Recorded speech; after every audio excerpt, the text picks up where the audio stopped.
So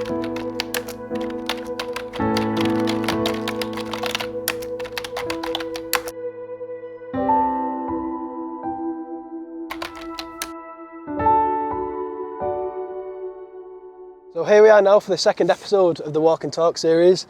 I hope you enjoyed the first episode where I gave an insight into my story, and here we are now in Leeds for episode 2 where we're getting insight into Danny's story. Why we've chosen Leeds, it was a place where Danny's still living now and he's suffered a few of his mental health difficulties. So this is why we've kind of chose this place. I think we should start off. A lot has happened here. Exactly. So, nice place to talk, to walk as well. So I think we'll start off then by just kind of asking how your week's been, really, because you've been doing quite a lot this week. You've came through a lot in your time, and to be where you are now, just to start off with, is absolutely inspirational, mate. Thank you, buddy.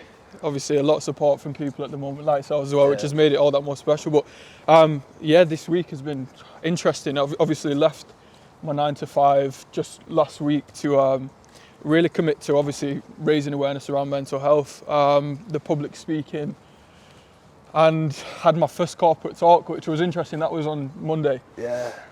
Because obviously when I was struggling with all my mental health and the depression and the anxiety, I was working in recruitment at the time and actually had to leave that job so I could heal properly, basically, whilst I was having all my therapy. And obviously, sometime afterwards, I started the journey of public speaking. I knew it was something I wanted to do.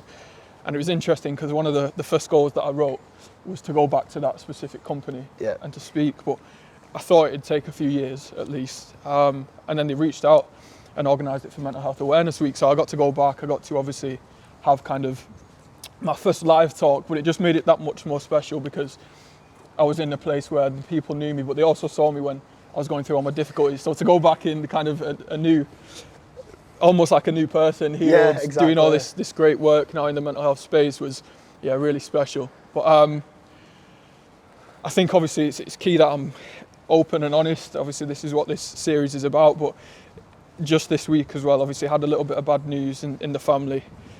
Just found out that obviously my grandma has got cancer, which... So true, that, mate. Yeah, again, we have to be open and honest. This is what we're trying to promote, and this is life, isn't it?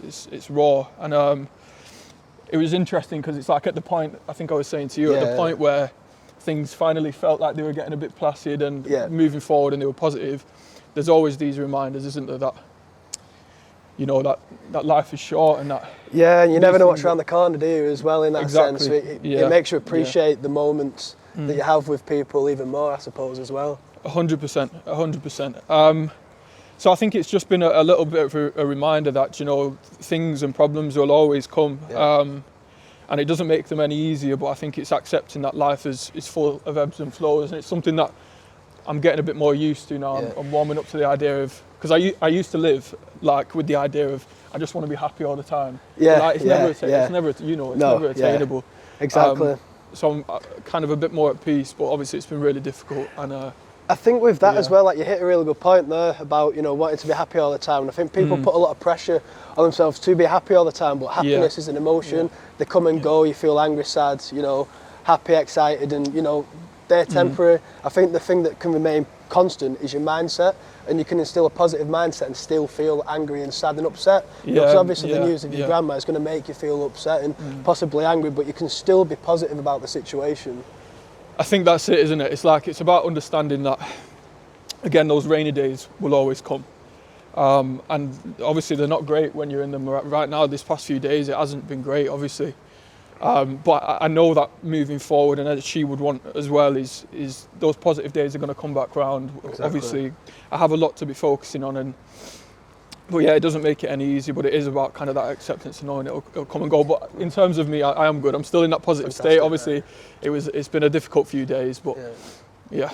I think then in terms of obviously why we're actually involved in the Walk and Talk series and why you've kind of chose to leave your 9 to 5 job, obviously there's a big story behind that people may not understand or know at the moment that are watching this. So I think probably to go back to kind of when you was like a child then and kind of growing up, unfortunately everything that happened with your dad as well, just kind of give people a bit of an insight then towards like your Yeah, early well, days growing up? it's interesting because I always say, people are like, oh, when does your story start? And most people assume it's with obviously the suicide of my dad, but probably started a little bit earlier because I obviously grew up in Rochdale, kind of a loving family and everything, but life took a turn pretty kind of early on. By the age of like 5, I wrote it on my website, I lost two of my grandparents.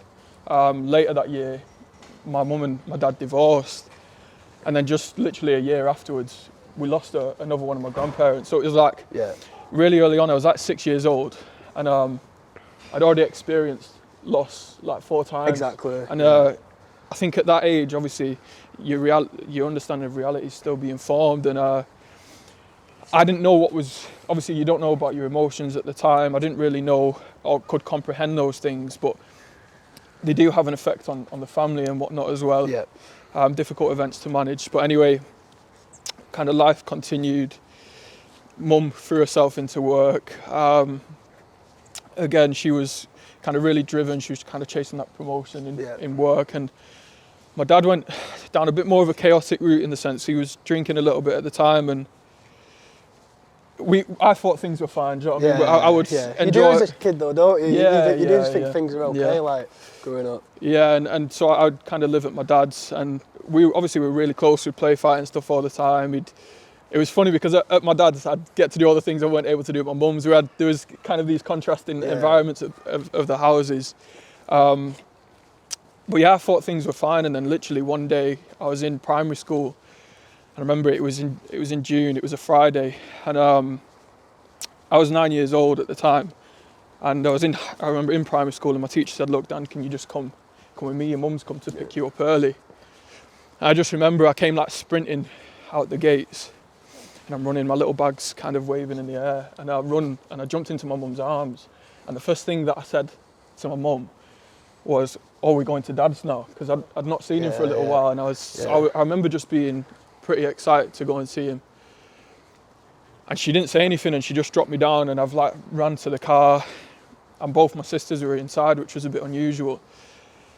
And anyway, I didn't think anything of it. I was sat in the car, my mum's got in, and again she was silent, and I kind of knew something wasn't too right. And then she told me again just a few minutes later that my dad had killed himself, and that he'd taken his own life. And I've obviously like different age to me and stuff, but I like send shivers, everything. Like I feel cold like when I hear someone talk about it, because literally just feel so close in that sense. Like it's such a big thing to you can't describe it, can you?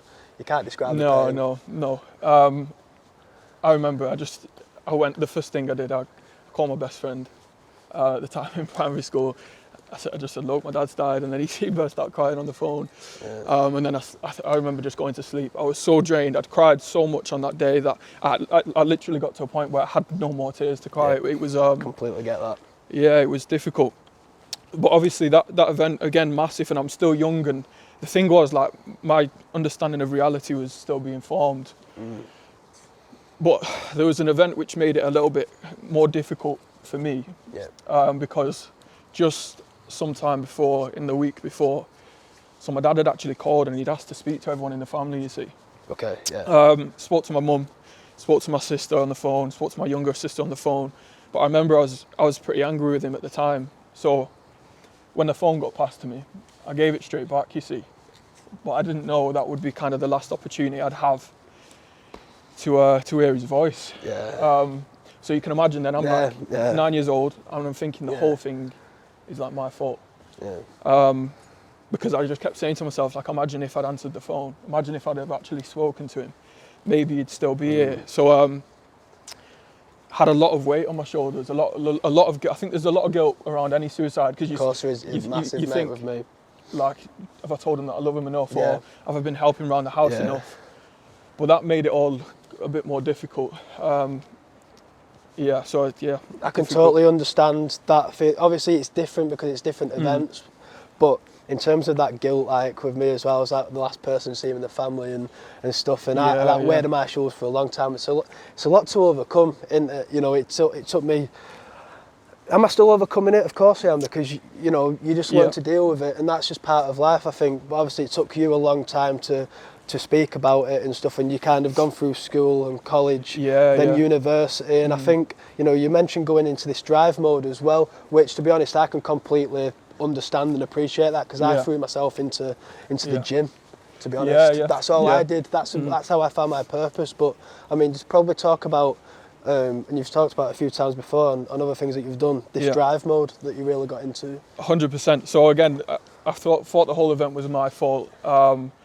I kind of believed I'd had to make it up to my family, and I was now the man of my house as well. So I had a lot of beliefs that were formed that made it, one, extremely difficult to speak about my emotions, but two, forced me into this drive mode. So my way of coping was like, if I've reached this point of success, of financial success, if I'm the alpha, I'm in control, I don't have to rely on anyone, no one can let me down. I can look after my family if I have the money in the world, they're not going to kill themselves. And it was also like, my dad was struggling kind of financially, he was getting kicked out of his home at the time, he was obviously had a problem with alcohol, and his mental health was in a bad place. So I was like, I need to be as far away from that image as possible, because I'm his son. I thought I was capable of killing myself at that age. And it was scary, really, really scary. And so I went into that drive mode, like you said, and it worked well in school, because you can put extra effort in more than your peers, and you do well, do you know what I mean? I completely get that. I ended up being on the, obviously, like, football team. I was head boy, like straight A student. But things just got really heavy. And by the time that I was 16, same year I was head boy, started to like smoke cannabis, weed, whatever it's called nowadays. By 17, I was like taking cocaine and MDMA, and it was just like this fall from grace, because just everything had got a bit too heavy, really. But still, like, I was just kept going in this drive mode, and like whenever I had problems, I would always just go back into that mode of like running. It was like, let's not focus on how I'm feeling, emotion. I didn't even have the tools. Everything was just so much, and it was like so overwhelming. I was just like, right, if I'm ever in a bad spot, I have to get myself out of it. I've got to go back into this drive mode. Let me move forward and just ignore all the problems. And it never worked. So again, college, really difficult time. I kept that attitude in university. I was like trying all these different things, and none of it would ever work. But I would always fall back into that drive mode. And again, I started to struggle with my mental health probably around like 16, 17. That's when kind of the suicidal thoughts and everything would really begin to start, which is difficult when you don't feel able to speak about them. And again, you think you're the only person who can get you out that mess. I think like what you touched on before about going in that drive mode, I think fear was probably driving that, wasn't it? Like you said, you know, you wanted kind of, or was it, you know, kind of that, if you didn't earn, you know, big money, etc., then, you know, you're at risk of suicide, you know. Is that kind of something? 100%. Because again, like I said, I was like so worried of doing the same my dad was, and it was like exactly that. I was constantly running away. But when you are constantly running and you're never actually facing your problems, in the background, as I'm always striving for success and things are failing, like everything went wrong at uni, the DJing stopped, the artist management stopped. I tried loads of business ideas, I couldn't get off the ground. Every job that I was going into ended up being really difficult for me to maintain. And it's because I'm running for all these years and my problems are just getting heavier and heavier, my emotions. And again, I'm involved with drugs and stuff, and that's having such a negative impact as well on my mental health. And then my symptoms become worse, and it was like this negative cycle that I was trying to fix myself, but it was just not working. I just couldn't get myself out of it. It was hard, really scary as well. I think as well though, like, you know, obviously going out drinking and kind of taking drugs at uni, etc. Like, if you're surrounded by people doing the same thing, they just think that you're doing it because you're enjoying it. And you're in that social circle, they're encouraging it, so they're probably fueling stuff which isn't helping you, but they don't realise it because they don't understand why you're doing it in the first place. I mean, just probably touch on like how that must have been for you to probably be around all that. You're doing it for the wrong reasons, and you're probably being encouraged and stuff because it's just that social circle. Because I feel like quite a lot of people are probably trapped in that at the moment, you know, especially it's that social pressures, really, and it's an unfortunate situation for yourself, like, and thankfully you've got out of it. Yeah, exactly. I think the drugs and I look back and I always say to myself, like, I'm thankful for the drugs, and I'm thankful for the times that I was aggressive, or like I had these extreme behaviours and the bad spending habits or whatever. Like, I'm thankful for them because they were like my way of surviving, in a sense. Because I wasn't getting rid of any of the pain that I was keeping inside. So like, these things were healthy because I didn't have the skills to be able to put the emotional weight down. So these were my way of coping. However, what you touched on there, it was difficult because, like you said, everyone goes to uni and people get involved with drugs. It is part of kind of uni culture. It's like, it genuinely is at times, especially when you're DJing and you're involved in the music, the music side of things. But like you said, a lot of my friends were doing drugs for fun and alcohol for fun and going out for fun, when for me it was always an escape. And it's when the focus is changed, isn't it? Yeah, the reasons, the foundations. Because I think what we can touch on there now, and it was something that I learned this week from my mental health first aid course, and it was all to do with self-harm, and it's all about intentions of doing things. So people can, people can go out and do a big day shopping and spend loads of money because they're enjoying it, but at the same time, someone else can do exactly the same thing because they want to harm themselves, they want to clear the bank because they don't respect themselves. And it's the intention of kind of the drug taking, the kind of the gambling or whatever it is, that is kind of, that's when it turns to self-harm. And I think we could probably touch on that as well, because, self-harm was something for me which was something that happened, physically for 3 months, around, like, I touched on it in the last episode, around March, April time 2017, and that was kind of more physical self-harm. And there was other self-harm as well, by drinking, really, because I didn't care about myself, to be honest. Like, I had nothing to lose, to be honest. I already lost, the most influential man in my life, Of course, So, like, I had nothing else to lose, I weren't bothered, so fuck it, why not? I think similar to you, when you mentioned about it kind of being like you doing it on purpose almost, so mine was like, because I wasn't speaking to anyone about anything, and my ego was too strong to like tell people that I was struggling mentally. And I was running away from everyone, and again I had all those beliefs that made me feel really difficult to speak about my emotions or to accept help.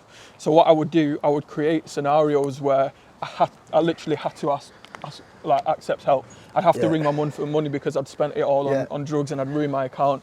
Or I'd have to put myself in a situation where I was in such a low mood where people would notice. So I was trying to leave breadcrumbs through almost like chaos. Hoping that someone would latch on and understand and be like, do you know what, it's not okay. But the annoying thing or the frustrating thing was, no one ever latched on, really. No one ever latched on. And that just fuels it even more, doesn't it? Because you think no one cares. No one cares. Exactly. And then you internalise it, you think, what is the point? And that's when it starts to get dangerous. And, when you're feeling bad yourself, you try to send out little warning signs, and then it's like no one cares because no one's picking up on them. And it's like, well, no one actually does care, but they do care. And that's the thing, isn't it? Yeah, exactly that. And I think this is why it was so difficult and it was so complex, because at the same time that I'm leaving these breadcrumbs, obviously probably not consciously, I'm also, whenever anyone is asking, so anytime my mum would ask, like, how are you? Oh, I'm good, how are you? How are things at the moment? I would throw the conversation back on her, and I wouldn't actually let anyone in.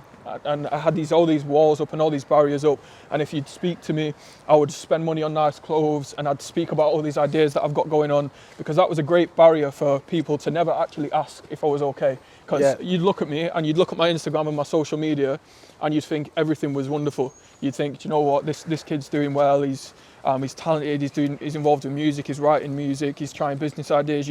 On the outside, you would think everything was great, but it was one of the most scariest times I've ever had in my life when I was in that position, because I'd reached like the image of my dad in a sense. I was struggling financially. Couldn't pay my rent at points. I was in thousands of pounds worth of debt when I'd kind of left university, and I was struggling with my mental health and had a problem with drugs and alcohol. And it was like I was literally the image of my dad that I'd been running away from for like 10, 11 years. And it's that kind of like that beast that you run away from, like you say, is caught up to you, and you're thinking, God, I'm being dragged back now. And but you still try to put on this front for people, I suppose, tiring. As well.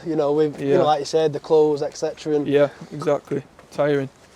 what we're doing now is obviously that highlight reel is being uncovered. You know, people are understanding that them points in your life where they might have looked at you and gone, bloody hell, look at Dan, he's got everything type thing in terms of money, he's at uni, he's doing this, he's doing that as a DJ. I want to be like him, but did they really? You know, because obviously that's such a difficult time, but again, putting on that front, I've been guilty for it. You know, I've had weekends where I've had like terrible weekends and stuff, but you're still putting nice stories on. Oh, look at me, I'm having 100%. A drink, I'm having a good time, and you know for the wrong reason. Do you know what? And the moments that I was broken, the moments that I was struggling the most, the moments where I was struggling with the suicidal thoughts the most, were the moments on my social media that you would think I'm the happiest. Yeah, exactly. Honestly, and it was genuinely like that. And you know what's? It's funny now because I see it on social media, and I see some people who I know I've approached and I've been like, how are you at the moment? Like, how actually are you? And we've had these wonderful conversations because I've been there, so I understand it all. I see it often, and it's sad, which is again why I'm on this journey at the moment, to be fair. I think then as well, we've talked a lot kind of about your journey and kind of flowing into how it is now, but I think like your deepest moments of depression and stuff, what did it actually look like for you in that sense? Just to probably give people a bit of understanding, because I feel hopefully by you sharing your story it could help someone else that's feeling a little bit similar. Anytime I'm in a social group, it would take so much energy, because when I was around people, I'm trying to, like I'm doing on social media, imagine that times 5, times 10 in person, because I didn't want anyone to know I was struggling. And the moments that were scariest were the moments when I was on my own, because it would be the split second I'm on my own. I would just be in these downward spirals. I'd have the suicidal thoughts. There would be times when I'd get kind of physical urges to same, mate. To kind of completely. Like I'm being honest as well. And I'd have like pulls to when trains were coming and stuff, and it was very, very, very scary. I had, from a physical condition symptoms point of view, I had nightmares for 3 months, like 4-5 times a week whilst I was working, and then I'd have the nightmares and I'd wake up in a state where I was just anxious, I was frustrated, and I was really low. So I used to try and counteract that, and I used to tell myself I need to journal this and this. So I'd put more pressure on myself to try and sort it, which only made it worse. I had kind of like no hope, no belief in who I was. I was having nosebleeds from stress quite a lot as well. A lot of social anxiety, because I was always worried what people thought of me, because I knew that obviously I wasn't in a great place, and I had no kind of love for myself really.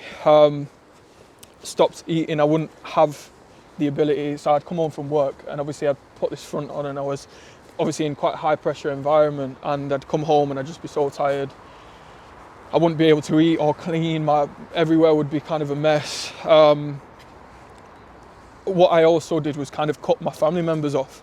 So I wouldn't speak to them for like 3-4 months, because I didn't ever want them to know that I was struggling. And I knew that I wasn't in a position to have conversation where I'd be able to come across positive. It was that bad that when I was speaking, you could tell that I was just really struggling.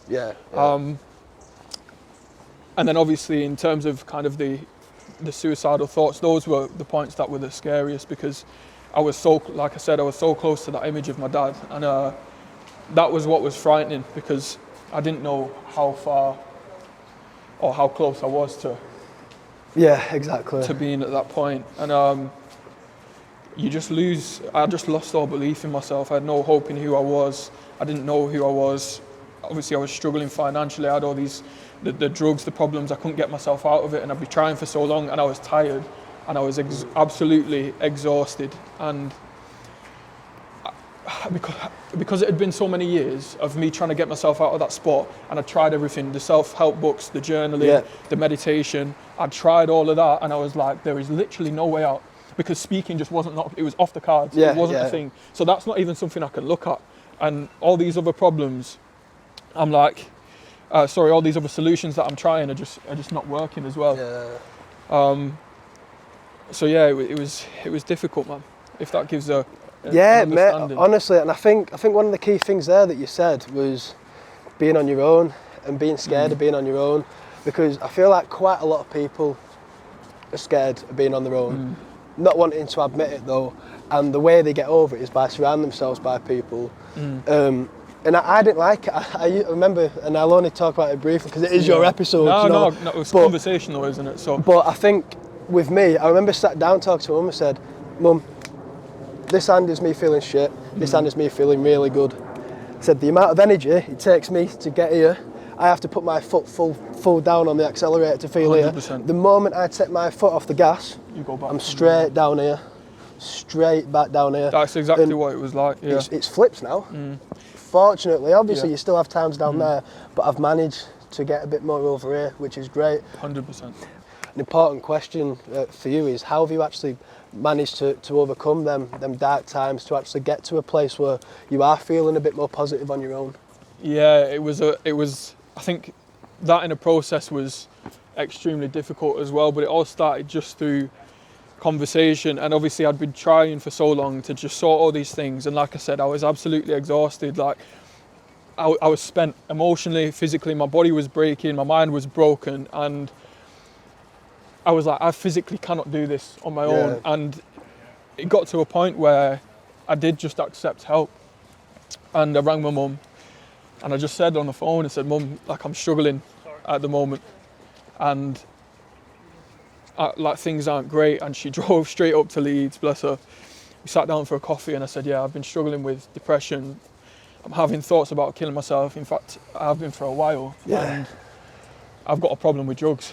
That was like the first big time where I'd properly opened up, and I'd been like, you know what? Let me just speak. Let me put things down. From that, she rang me the next day and she was like, I've organised therapy. I've got your therapist appointment. All you have to do is turn up. And I remember I just broke down crying on the phone, and I was just saying, I'm sorry. But I was so grateful because she'd taken that step that I would have never taken. I could have opened up to my mum, but I would have never taken that step. I'd have never done it. Mum's legends. I would not be here like in this place now if it was not for my mum, and same with your mum. Yeah, the support has been amazing. Absolutely. And that's another key thing. Again, the support system. Because I was blind, and I was like, I thought I had no support there, and I couldn't turn to anyone. Completely, mate. And when I actually did, I had so much of it. That was a really, really big factor. But anyway, so obviously I went to therapy, and I stopped running away from everything. I started to just face all those difficulties that I was running away from, the event, from the suicide, the emotions that I was struggling with. I started to just face it all, and it took a while. It was a process. For like 4 months in therapy, we didn't make any progress. I used to sit there, and he used to try and speak to me, and I'd kind of cut everything off, and I'd just look out the window. I'd squeeze all my emotion down. Whenever he got to these sensitive areas of conversation, I just wouldn't speak. And it was like, even in that room, that tiny room, I was still finding areas to like run away from and to get away. And then we started to just make progress, and I started to open up a bit more about kind of the suicide and how I felt about everything and what I was struggling with and why I thought these things. And literally was in therapy for a year, and I was on obviously the medication as well, sertraline 150 milligrams every single day. And what it allowed me to do was speak about these really difficult areas of my life without getting too emotionally overwhelmed at the time. Yeah, I think, and sometimes medication's a very short-term thing for someone, sometimes it's long-term. There's a lot of different therapies that suit a lot of different people. But I feel like for you at that point, the medication may be a bit like a bit of a scaffold to help you just through that temporary time. Yeah, exactly that. And I think what you mentioned there is right. I think, again, CBT might work for people, medication might work for people. Medication might not work for someone, however, psychotherapy might work for someone. So it's about finding what works for you. But for me, the medication alongside the therapy was really effective because, again, the medication kept me emotionally stable. Yeah. And what that allowed me to do was then approach and relive my trauma and talk about those difficult days and literally go back through my memory and discuss these things that I thought I'd gone my whole life without speaking about, really. And that allowed then healing to take place, and I was able to understand all my beliefs, where my negative behaviours came from, how those events affected me when I was growing up, and the impacts they had on me as I was developing. And then what I was able to do was then understand my triggers and through life, and that's the biggest thing. Because what I was then able to do is, once I'd understood all that, when life would throw something my way that would usually trigger me to fall back into kind of those self-defeating habits or the negative behaviour patterns, I'm then able to stop and be like, I know where I would have gone previously. Yeah, exactly. And I can now go in this direction. And then you start to make real change. So again, when you talk about when things started to change for me, really, I'd switched all those beliefs. So I got a new set of belief systems. I started to put healthy boundaries in place. I started to look after my well-being. And of course, I'd started to put all that emotional weight down. So I had so much more room for things that were positive. And like 8 months into the therapy, I was getting more confident and I was feeling a bit more like myself. Some of the symptoms had started to kind of, were getting few and far between. So I wasn't having the nightmares. My low moods weren't happening as frequently, and I didn't have as many suicidal thoughts. And then all of a sudden, I could feel that I was picking up momentum and things were getting a bit more positive. I think what you probably talk about there is obviously like you've accepted the situation, you start to talk, not fully accepted it, but you started to, and that allows you to, like you said, identify these triggers, and that's you becoming 100%. Self-aware. And I think once you start to become self-aware about what triggers you and what helps you, that's when you can really start your kind of growth, when you really look inwards. Yeah, it's all intrinsic, exactly that. So number one, it was like the most important step for me was that acceptance. That was number one, without a shadow of a doubt. If I didn't accept, like the moment you accept, is the moment you can begin to heal, is the moment you can begin to make progress and to be like, okay, I know what needs work on, let's stop running away, let me approach it, let's deal with it. Number two, it was like putting in the work, because I didn't want to go to therapy, I hated it. I hated talking about these things. I was sitting with a fellow across the room from me, spending an hour talking about my emotions and crying at times, and it was hard, really hard. I didn't want to do it, but I kept going, even though I didn't enjoy it. So I was putting in the work in that sense. And then the next was kind of when making those decisions that were now supporting my well-being, putting the emotional weight down through conversation, which allowed for so much more positivity in my life. And again, once I'd started to because I've been carrying that stuff for 13 years. It took me 13 years to have a conversation with my mum about how I actually felt about my dad's suicide. That's how long I was carrying everything for. And it's like, of course it's going to take its toll, but it was amazing once I'd had that conversation, how much physically lighter I felt and how much more positive I was. And that's from that day, from the day where I'd spoken to my mum, and that was the biggest challenge for me. And the day that I'd done that was the day my life literally started to like transform.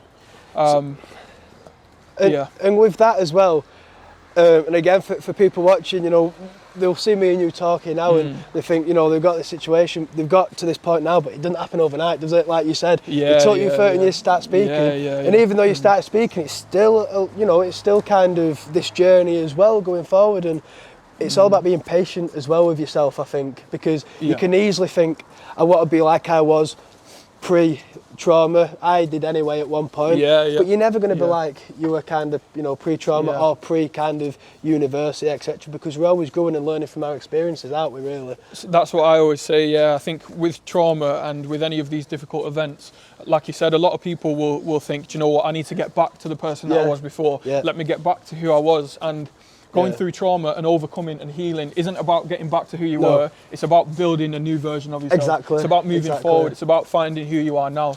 And that's where, again, that's where your strength really comes from now. Now, we own these damaged areas now. We own our vulnerabilities.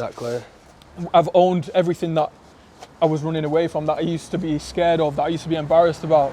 And like that's why it's so powerful now. And that's why I'm at peace with it, because I always say everything, so that suicide and that event brought me depression, anxiety, problems with drugs, spending habits, bad relationships, difficult relationships with my family, and no belief in myself. I had all these difficult things that stemmed from that event. Now, that same event and all those difficulties bring me financial income.